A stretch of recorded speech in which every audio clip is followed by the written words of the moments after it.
Hello friend, સ્વાગત છે તમારું રસોઈ વિથ આરવીના કિચનમાં। તો આજે આપણે બનાવીશું ઢોકળા।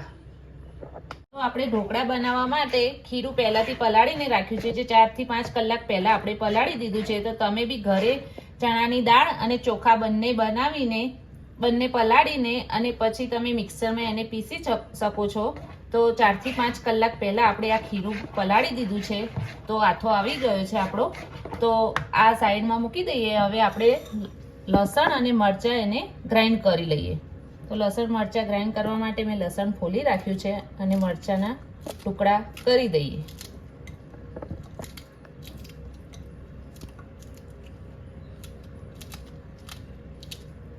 આપણે આ લસણ મરચાં ક્રશ કરી લઈએ।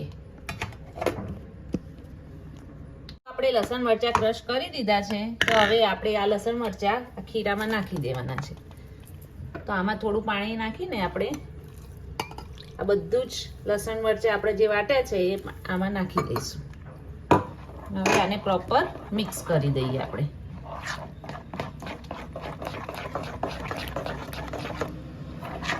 મિક્સ કર્યા પછી આપણે એમાં થોડી હળદર નાખવાની છે, હિંગ નાખવાની છે અને મીઠું નાખવાનું છે। આ નાખ્યા પછી આ બધાને પ્રોપર આપણે મિક્સ કરી દઈશું અને બરાબર આને ફેટવાનું છે।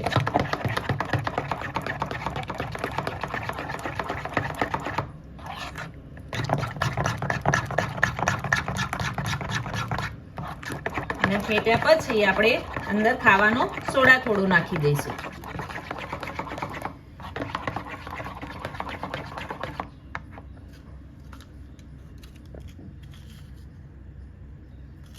ચપટી ખાવાનો સોડા।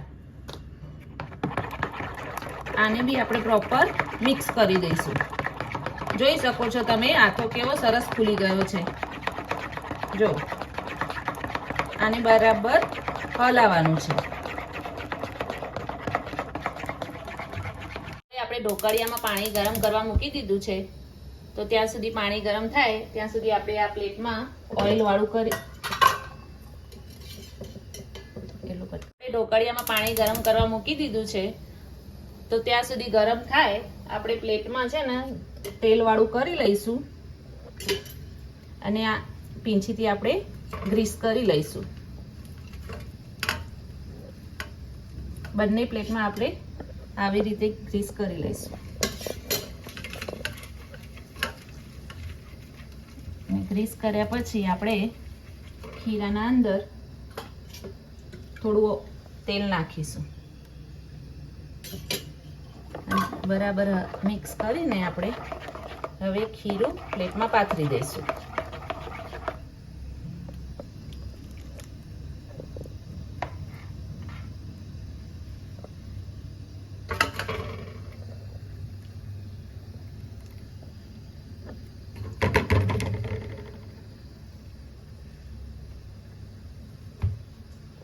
અને તેના ઉપર આપણે મરચું થોડું ભભરાવી દઈશું।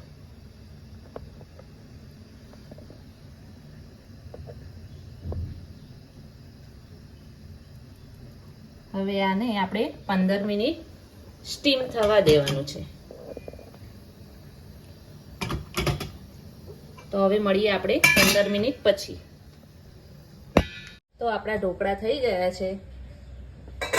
તો હવે એને બહાર કાઢી લઈએ આપણે અને બહાર કાઢ્યા પછી આપણે એના પીસ કરી લઈએ।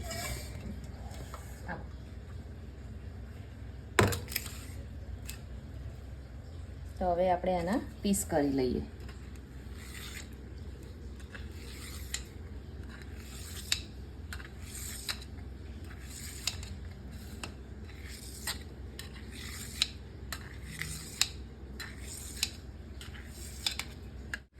તો હવે આપણે ઢોકળાના પીસ કરી દીધા છે। તો હવે ઢોકળાને વઘારવા માટે આપણે એક પેનમાં તેલ મૂકી દઈએ।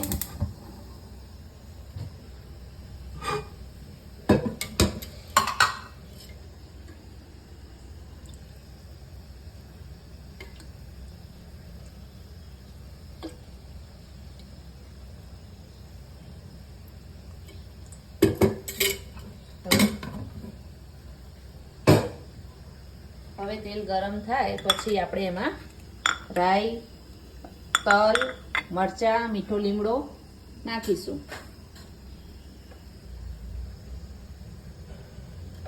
તેલ ગરમ થઈ ગયું છે તો આપણે રાઈ નાખી દઈશું. તલ, મરચાં, મીઠો લીમડો,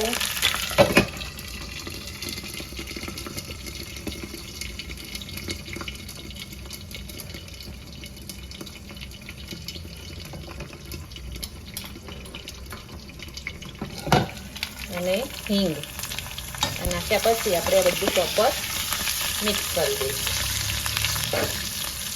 હવે ગેસ બંધ કરી દઈશું અને આપણે વઘાર ઢોકળા ઉપર નાખી દઈશું.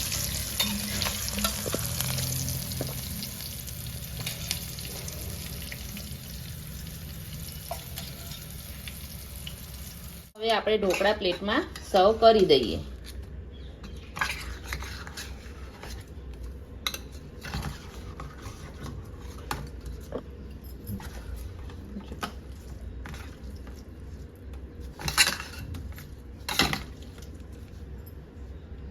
તો હવે આપણે ઢોકળા પ્લેટમાં સર્વ કરી દઈએ. જોઈએ અને હવે કોથમીરથી ગાર્નિશ કરી દઈએ.